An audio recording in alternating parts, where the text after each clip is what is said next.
wabarakatuh. Kami dari kelompok 2 mata kuliah penelitian tindakan kelas yang beranggotakan 5 orang, yakni ada Farid Zamzami, Jian Agustia Afifah, Siama Sikhoturyuroh, M. Rizky Kurniawan, dan Nurul Robiah. Pada kesempatan kali ini, kami akan mempresentasikan mengenai model dan pola penelitian tindakan kelas. Model penelitian tindakan kelas ini terdiri dari 5 model, yaitu ada model Kurt Lewin, model Kemis dan MC Taggart, model John Elliot, model MC Kennan, dan model Dave Ebbutt. Adapun mengenai pola penelitian tindakan kelas, ini ada 4 pola. Yang pertama ada pola tindakan guru sebagai peneliti, yang kedua ada pola tindakan kolaboratif, yang ketiga ada pola tindakan simultan terintegrasi, dan yang keempat ada pola tindakan administrasi sosial eksperimen. Materi yang pertama yakni mengenai model penelitian tindakan kelas. Model penelitian tindakan kelas merupakan model yang digunakan oleh peneliti dalam melakukan penelitian tindakan di dalam kelas. Model-model penelitian tindakan kelas itu dicetuskan oleh para ahli, dan model-model ini terdiri dari banyak sekali model, dan peneliti dapat memilih salah satu di antara model-model tersebut yang ingin digunakan dalam melakukan penelitian. Nah, yang pertama ada tahap perencanaan atau planning. Nah, di dalam tahap perencanaan atau planning ini terdapat 5W1H, yaitu ada apa, mengapa, kapan, di mana, oleh siapa, dan bagaimana tindakan tersebut dilaksanakan. Tahap yang kedua yaitu ada tahap tindakan atau action, yang berarti pada tahapan ini merupakan implementasi atau penerapan isi rancangan yang telah dibuat tadi. Nah, tahapan yang ketiga ada tahap pengamatan atau observing. Tahap ini merupakan pelaksanaan pengamatan yang dilakukan oleh pengamat. Dan tahap yang keempat ini ada tahap refleksi. Refleksi sendiri merupakan kegiatan untuk mengemukakan kembali apa yang telah terjadi. Model yang kedua yaitu model Kemis dan MC Taggart pada tahun 1988. Model Kemis dan Taggart ini merupakan pengembangan dari model milik Kurt Lewin. Adapun perbedaannya yaitu pada model ini tahapan acting dan observing ini dijadikan satu, yang merupakan satu kesatuan yang tidak dapat dipisahkan karena terjadi dalam waktu yang sama. Adapun sistem spiral atau komponen spiral milik Kemis dan MC Taggart, yaitu yang pertama ada refleksi awal, yang kedua ada perencanaan, yang ketiga tindakan dan pengamatan, yang keempat refleksi diri, yang kelima perencanaan kembali yang merupakan dasar dari suatu pemecahan permasalahan. Selanjutnya model John Elliot. Elliot merupakan pendukung suatu gerakan guru sebagai peneliti. Elliot selalu berusaha untuk mencari cara baru untuk dapat mengembangkan jaringan penelitian. Elliot bekerja sama dengan guru di kelas yang berperan bukan hanya sebagai pengamat namun juga sebagai kolaborator atau teman sejawat. Melalui kegiatan ini, Elliot dapat membantu guru melakukan pendekatan penelitian untuk pekerjaannya. Elliot setuju dengan langkah refleksi seperti yang dikembangkan oleh Kemis. Selanjutnya saya akan menjelaskan tentang model Ebbutt. Jadi model Ebbutt ini dikemukakan oleh Ebbutt itu mengedepankan dua hal. Yang pertama yaitu sangat memperhatikan alur logika dari penelitian tindakan. Jadi di sini yang dimaksud dengan alur logika, model Ebbutt ini hanya fokus kepada satu tingkatan saja. Kalau memang sudah mencapai satu tingkatan dan mencapai hasil, dia akan mengulang ke tingkatan kedua hanya untuk merevisi ulang, bukan untuk mencari metode yang baru atau model yang baru. Selanjutnya yang kedua, Ebut menjabarkan teori sistem yang terdiri dari subsistem, subsistem atau konseptual terjadi bentuk kegiatan operasional. Nah, jadi seperti contoh di bawah itu kan, model Ebut ini ada tingkatan 1, tingkatan 2, tingkatan 3. Nah, kalau model Ebut ini, yang pertama kita akan mencari tentang ide awal, ide yang akan kita tuju itu seperti apa, dan identifikasi permasalahannya bagaimana, dan mencari tujuan dan manfaat apa yang akan kita capai. Nah, selanjutnya masuklah kepada langkah tindakan. Jadi tingkat 1 ini memulai dari langkah-langkah apa saja yang akan kita lakukan dan kita tindak di dalam menyelesaikan sebuah permasalahan. Dan ketiga, monitoring efek tindakan. Setelah selesai langkah-langkah dikerjakan, masuklah kepada monitoring efek tindakan. Monitoring ini maksudnya kita mengulang kembali apa saja yang sudah kita capai, apa saja yang sudah kita lakukan, tindakan, langkah juga yang kita perbuat untuk menyelesaikan masalah, apakah sudah tercapai atau belum. Kalau memang di tingkat 1 di model Ebut ini sudah tercapai, masuklah ke tingkat 2. Jadi tingkat kedua ini lebih merujuk ke revisi umum. Jadi revisi umum ini kita hampir sama dengan monitoring. Jadi revisi itu memperbaiki lagi, bukan mencari metode yang baru, tapi kita memperbaiki lagi mana yang kurang dari tingkatan 1 untuk penelitian sebuah permasalahan. Selanjutnya, langkah tindakan monitoring efek tindakan sebagai bahan untuk masuk ke tingkatan ketiga. Jadi setelah kita merevisi semua tingkatan ke 1 masuk ke tingkatan 2, monitoring efek ini mulailah masuk ke tingkatan ketiga, yaitu revisi ide umum. Jadi revisi ide umum itu lebih ditujukan kepada permasalahan tentang umum. Nah, selanjutnya rencana diperbaiki. Seandainya kan setiap permasalahan itu pasti bertujuan untuk memperbaiki. Nah, jadi tingkat ketiga ini memperbaiki dari langkah-langkah dan ide atau monitoring yang sudah kita dapat tadi di tingkat 1 dan 2. Selanjutnya, monitor efek tindakan sebagai bahan evaluasi tujuan penelitian. Setelah kita masuk ke tingkat 3, monitoring tadi, kita mencari efek tindakan sebagai bahan evaluasi.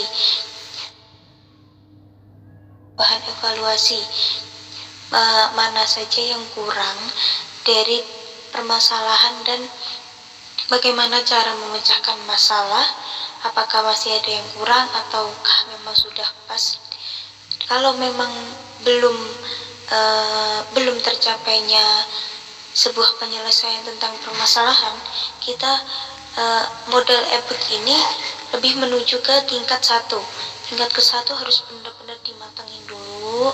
Kalau emang tingkat 1 udah mencapai ide yang matang, langkah-langkah dan tindakan juga yang pas, dan monitoring dengan efek tindakan yang sesuai, barulah kita ke tingkatan 2 dan 3 untuk merevisi apa yang kurang dari tingkatan ke-1. Kita membahas tentang model Ebut. Kita membahas lagi tentang model McKernan. Jadi model ini adalah setiap daur tindakan yang ada selalu dievaluasi untuk melihat hasil tindakan, apakah tujuan dan permasalahan penelitian itu dapat tercapai. Jika tindakan yang diberikan sudah dapat memecahkan masalah, maka penelitian dapat diakhiri. Tapi jika tidak mendapatkan mendapatkan penyelesaian, maka dilanjutkanlah ke daur berikutnya. Jadi model Mackernan itu beda dengan model Ebut. Kalau model Ebut kan kalau memang pemecahan masalah sudah selesai di tindakan 1, tetap kita menggunakan metode yang sama, hanya kita evaluasi saja di tahap 2 dan tahap 3. Tapi kalau model Mackernan ini kita selalu mengevaluasi setiap kita mendapatkan hasil tindakan, apakah tujuan itu dapat menyelesaikan masalah dan bisa mencapai tujuan yang akan diinginkan. Kalau memang kalau memang model atau tindakan ini diberikan sudah mencapai masalah, sudah bisa memecahkan masalah, maka penelitian itu bisa diakhiri, tidak mengevaluasi, tapi sudah diakhiri di daur yang pertama. Tapi kalau memang di daur yang pertama kita belum bisa mendapatkan hasil dari pemecahan masalah, maka dilanjutkanlah ke daur berikutnya, daur kedua. Jadi seperti contoh yang di bawah. Nah, jadi kan ini ada daur 1.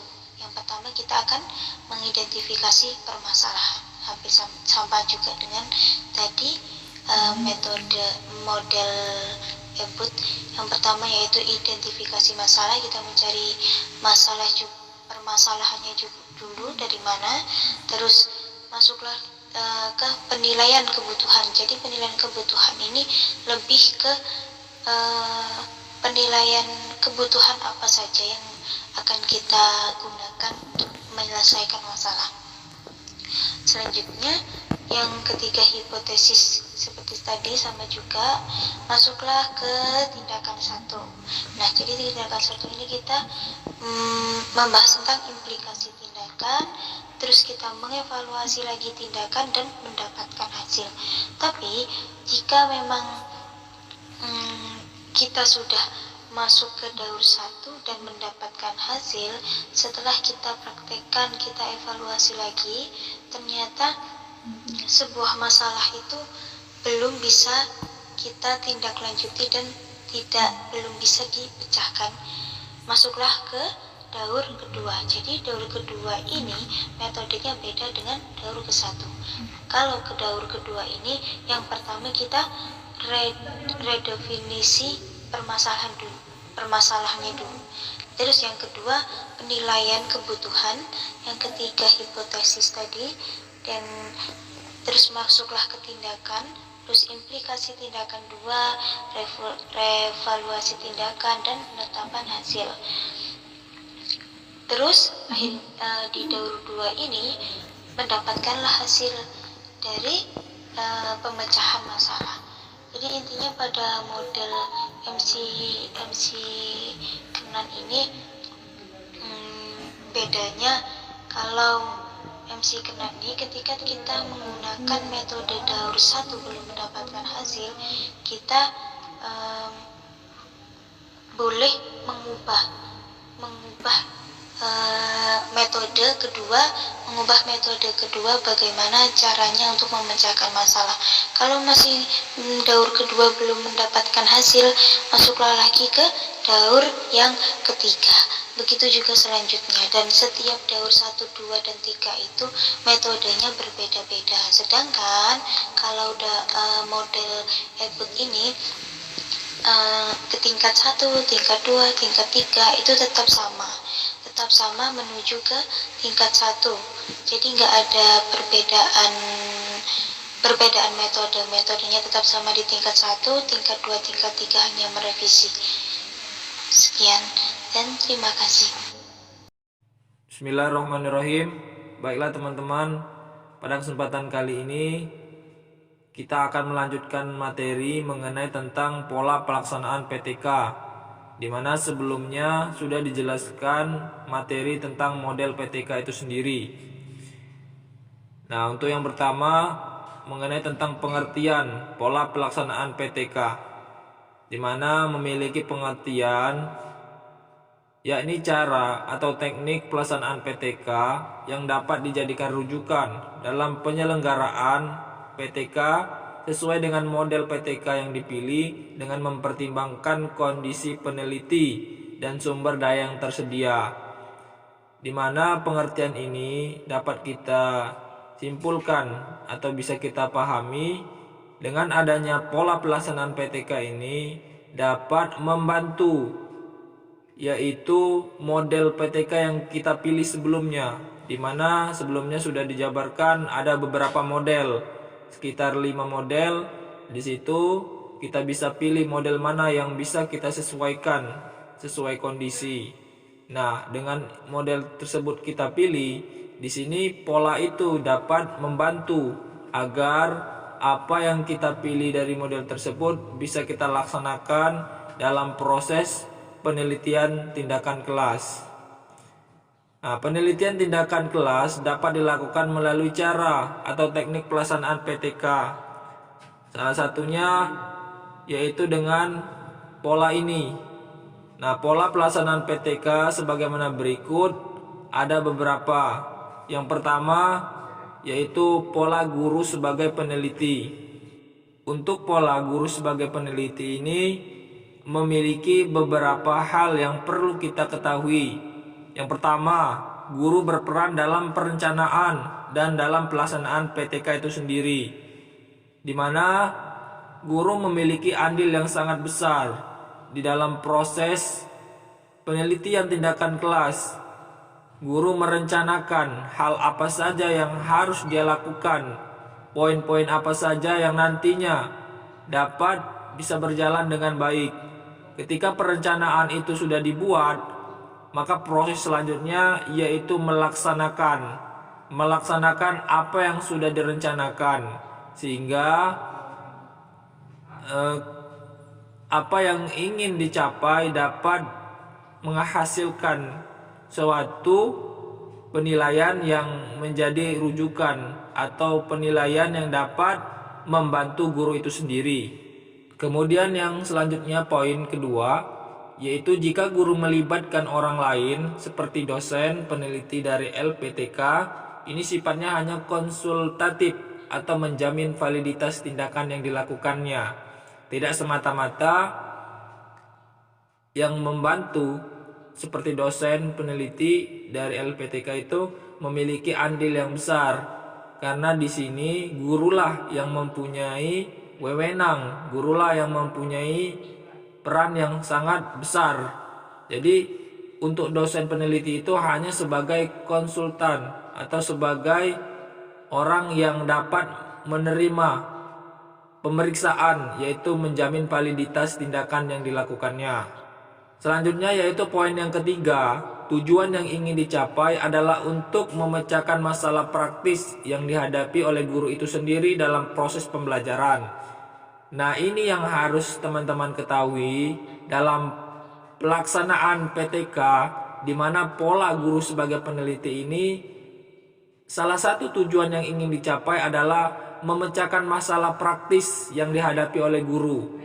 Jadi masalah yang ada di kelas tentang proses pembelajaran yang sedang berlangsung, disinilah guru mencoba bagaimana caranya masalah tersebut dapat diatasi dengan sebaik mungkin, dengan salah satunya menggunakan model yang telah dipilih, kemudian juga disambungkan atau berkesinambungan melalui pola guru sebagai peneliti ini, agar kedepannya masalah tersebut dapat diurai dan dapat dipecahkan dengan sebaik mungkin. Kemudian yang keempat, pola ideal untuk meningkatkan kinerja. Jadi dengan adanya guru sebagai peneliti, di mana guru memiliki andil yang sangat besar, guru menjadi tonggak atau menjadi subjek yang paling utama. Di sini diharapkan dengan cara ini guru dapat meningkatkan kinerja, di mana sebelumnya guru tidak bekerja dengan tidak maksimal. Harapannya dengan adanya pola ini guru dapat meningkatkan kinerja, guru dapat meningkatkan sesuatu yang sebelumnya kurang baik bisa menjadi baik. Kemudian sesuatu yang dirasa kurang dapat dimaksimalkan menjadi hal yang mengarahkan ke positif. Oleh karena itu, upaya yang dilakukan guru akan timbul untuk meningkatkan kinerja guru tersebut.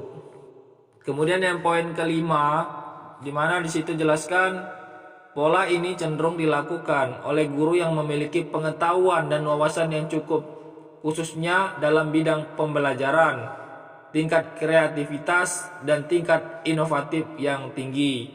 Mengapa demikian? Karena akan lebih menghayati masalah yang dihadapi dan lebih memahami apa yang harus dilakukannya untuk memecahkan masalah. Akan tetapi, jika pola ini diterapkan oleh guru yang memiliki kelemahan, kekurangan dalam pengetahuan dan wawasan, atau kurangnya tingkat kreativitas dan inovatif, bisa mengakibatkan atau menimbulkan kesalahan dalam menentukan dan mengimplementasikan tindakan. Oleh karena itu, alangkah baiknya ketika guru ingin melaksanakan pola PTK ini, guru semestinya harus belajar terlebih dahulu. Guru harus bertanya dan guru harus meningkatkan kompetensi atau kemampuan yang harus dia penuhi. Nah, itulah tadi ada beberapa poin tentang pola guru sebagai peneliti. Setidaknya ada 5 poin. Baik, penjelasan selanjutnya mengenai tentang langkah-langkah guru sebagai peneliti. Setidaknya ada 3 poin yang harus dicermati. Yang pertama, mengadakan studi pendahuluan dengan mengkaji berbagai literatur. Studi pendahuluan merupakan tahap awal dalam melakukan penelitian dan pengembangan model. Pada tahap ini, peneliti melakukan observasi dan mengumpulkan data-data terkait sesuai dengan literatur atau referensi yang ingin dicari. Kemudian yang kedua, konsultasi dengan orang yang dianggap memiliki keahlian dalam bidang pembelajaran. Guru sebagai subjek utama dalam hal penelitian tindakan kelas. Dalam penelitian juga membutuhkan orang-orang yang ahli dalam bidang pembelajaran. Hal ini berfungsi agar dapat memberikan gambaran atau bisa mengarahkan guru tersebut untuk mencapai hal-hal yang ingin dicapai oleh seorang guru, terutama dalam proses penelitian tindakan kelas. Kemudian yang ketiga, untuk memperkaya bahan refleksi, guru meminta teman sejawat untuk ambil bagian sebagai observer. Nah, dalam pelaksanaan penelitian tindakan kelas, teman sejawat ini juga memiliki peran sebagai observer, di mana observer ini sebagai pengamat, membantu dalam proses yang ingin dilaksanakan atau yang ingin dinilai oleh seorang guru tersebut. Itulah beberapa poin mengenai tentang langkah-langkah guru sebagai peneliti. Penjelasan yang selanjutnya mengenai tentang pola yang kedua, yaitu pola kolaboratif. Setidaknya ada 4 poin yang harus kita ketahui. Pertama, inisiatif untuk melaksanakan PTK bukan guru, di mana dalam hal ini pihak luar yang memiliki dominan dan keinginan yang lebih dari guru tersebut untuk memecahkan masalah pembelajaran yang ada. Kemudian yang kedua, PTK dirancang dan dilaksanakan oleh suatu tim yang biasanya terdiri dari guru, kepala sekolah, dosen LPTK, dan orang-orang yang terlibat dalam tim peneliti. Di mana dalam pola ini, subjek dari peneliti atau penelitian tindakan kelas tidak hanya berpusat pada guru, namun juga ada elemen lain atau orang lain yang juga memiliki peran yang ada. Kemudian yang ketiga, guru berperan hanya sebagai anggota tim peneliti. Maksudnya di sini, guru itu memiliki fungsi melaksanakan tindakan seperti yang dirancang oleh tim peneliti.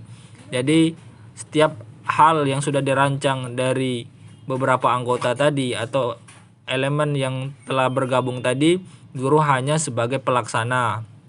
Kemudian yang keempat, guru tidak memiliki kesempatan yang luas untuk melakukan tindakan.